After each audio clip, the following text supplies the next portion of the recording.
नमस्कार, आपका स्वागत है।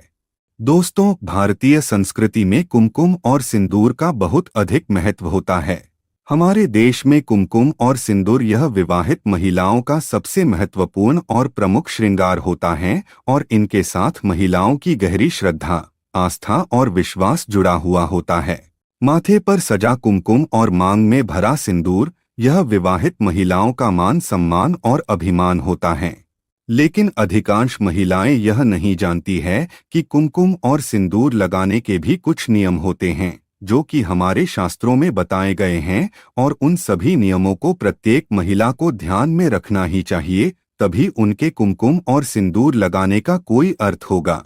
करवा चौथ के दिन महिलाएं सजती है, हर प्रकार का श्रृंगार धारण करती है। यह दिन सुहागिन स्त्रियों के लिए बहुत ही महत्वपूर्ण होता है। इस दिन सिंदूर का महत्व सबसे बढ़कर है क्योंकि यह स्त्री के सबसे महत्वपूर्ण श्रृंगार में से एक है। सिंदूर के बिना विवाहित स्त्री अधूरी मानी गई है। जिस स्त्री के माथे पर सिंदूर होता है उस स्त्री के पति की रक्षा साक्षात महादेव करते हैं। माथे पर लगा सिंदूर स्त्री की पवित्रता को दर्शाता है। शास्त्रों में सिंदूर को मां गंगा का रूप माना जाता है, इसीलिए यदि स्त्रियां अपने बाल धोए बिना ही अगर सिंदूर लगाती है तो भी वह पूर्ण रूप से शुद्ध मानी जाती है। सिंदूर धार्मिक ही नहीं, वैज्ञानिक दृष्टिकोण से भी महत्वपूर्ण होता है। सिंदूर दिमाग को शांत रखने का काम करता है और नकारात्मक शक्तियों से स्त्री की रक्षा करता है। इसीलिए प्रत्येक स्त्री को सिंदूर अवश्य लगाना चाहिए। खासकर करवा चौथ के दिन सिंदूर लगाने का विशेष महत्व है। इस दिन जो भी स्त्री सिंदूर लगाकर व्रत रखती है उसके पति की आयु लंबी हो जाती है। लेकिन सिंदूर लगाने के महत्वपूर्ण नियम है। इन्हें कैसे लगाना चाहिए इसके बारे में शास्त्रों में बताया गया है, जिसके बारे में आपको जान लेना चाहिए। साथ ही अगर सिंदूर गलती से जमीन पर गिर जाए तो इसका क्या अर्थ होता है। क्या महिलाओं को अपना सिंदूर दूसरी महिलाओं को देना चाहिए? इन महत्वपूर्ण विषयों के बारे में जानना आवश्यक है। तो चलिए जान लेते हैं, महिलाओं को सिंदूर लगाते समय कौन सी बातों का ध्यान रखना चाहिए और गलती से सिंदूर गिरने का क्या अर्थ होता है। सबसे पहली बात, महिलाओं के 16 श्रृंगार में से सबसे ज्यादा महत्वपूर्ण श्रृंगार कुमकुम और सिंदूर को ही माना गया है। हिंदू धर्म में कुमकुम का बहुत महत्व होता है। भगवान की पूजा या कोई भी धार्मिक अनुष्ठान करते समय पूजा सामग्री में कुमकुम का होना बहुत जरूरी होता है। प्रत्येक शुभ कार्य में भी कुमकुम का उपयोग किया जाता है। साथ ही किसी के सम्मान में भी कुमकुम लगाया जाता है। कुमकुम से महिलाओं की गहरी आस्था जुड़ी हुई होती है। वह इसे अपने अखंड सौभाग्य का प्रतीक मानती है। कुमकुम और सिंदूर लगाने से पति की आयु बढ़ती है, ऐसा विश्वास और मान्यता प्राचीन काल से ही चली आ रही है। कुमकुम और सिंदूर को समृद्धि और शक्ति से जोड़कर भी देखा जाता है। मां लक्ष्मी जी समृद्धि का प्रतीक है और मां दुर्गा शक्ति का प्रतीक है। मां लक्ष्मी और मां दुर्गा का श्रृंगार बिना कुमकुम और सिंदूर के संपूर्ण नहीं होता है। इसलिए हर विवाहित महिला को कुमकुम और सिंदूर लगाने की परंपरा होती है। इससे महिलाओं की आत्मशक्ति बढ़ती है और घर में सुख समृद्धि आती है। सिंदूर और कुमकुम लगाने के कुछ वैज्ञानिक दृष्टि से भी लाभ बताए गए हैं। सिंदूर में पारा होता है जो दिमाग को ठंडा रखता है। इसी तरह कुमकुम को माथे पर लगाने से मन की एकाग्रता बढ़ती है, क्योंकि स्त्रियों के माथे पर जो आज्ञा चक्र होता है उस पर कुमकुम से दबाव पड़ता है, जो कि महिलाओं के मन को नियंत्रित करता है।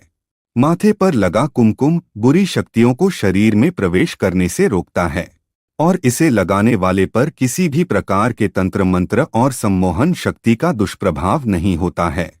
अब हम देखेंगे कि सिंदूर और कुमकुम के उपयोग के क्या नियम होते हैं और इनके उपयोग में कौन सी सावधानियां बरतनी चाहिए।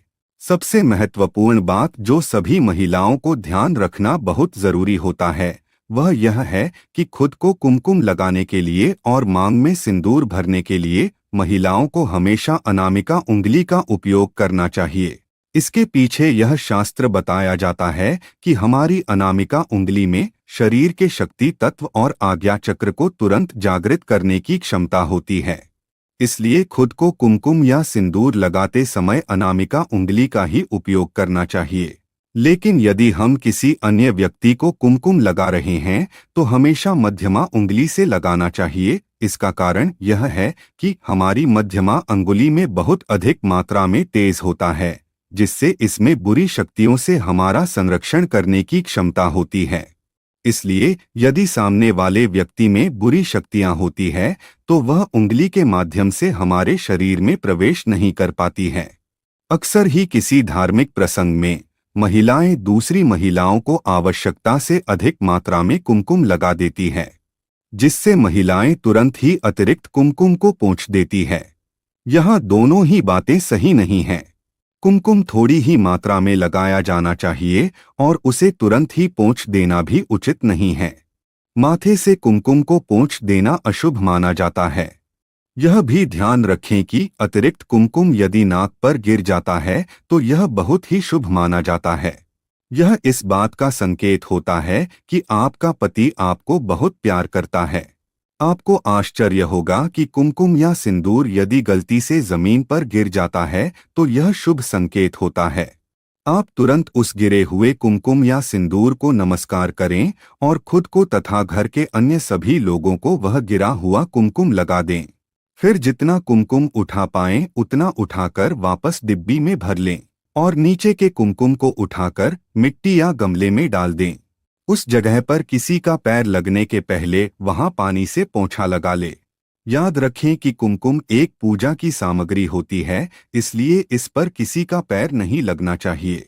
मांग में सिंदूर भरते समय ध्यान रखें कि यह काम अकेले में करें। कभी भी किसी के सामने अपनी मांग ना भरें। भूलकर भी कभी सिंदूर को किसी के साथ शेयर ना करें, चाहे वह आपका कितना भी करीबी व्यक्ति क्यों ना हो। सिंदूर हमेशा सिर के बीच की मांग में ही लगाना चाहिए, कभी भी साइड में नहीं लगाना चाहिए। कभी कभी कुछ महिलाएं अपने सिंदूर को ऐसे लगाती है कि वह बालों से छुप जाता है, लेकिन ऐसा नहीं करना चाहिए। सिंदूर हमेशा ऐसे भरना चाहिए कि सबको दिखाई दे। महिलाएं विवाह के पहले शास्त्रों में बताए गए सभी श्रृंगार कर सकती हैं, लेकिन मांग भरने का अधिकार उसे विवाह के बाद ही मिलता है। इसलिए अविवाहित लड़कियों को कभी भी मांग में सिंदूर नहीं भरना चाहिए। आजकल बाजार में कई तरह का सिंदूर मिलता है, लेकिन आप हमेशा सूखा सिंदूर ही मांग में भरें। तो दोस्तों, इस प्रकार से हमारे शास्त्रों में सिंदूर से जुड़े महत्वपूर्ण नियम बताए हैं। उम्मीद है आपको यह जानकारी अच्छी लगी होगी।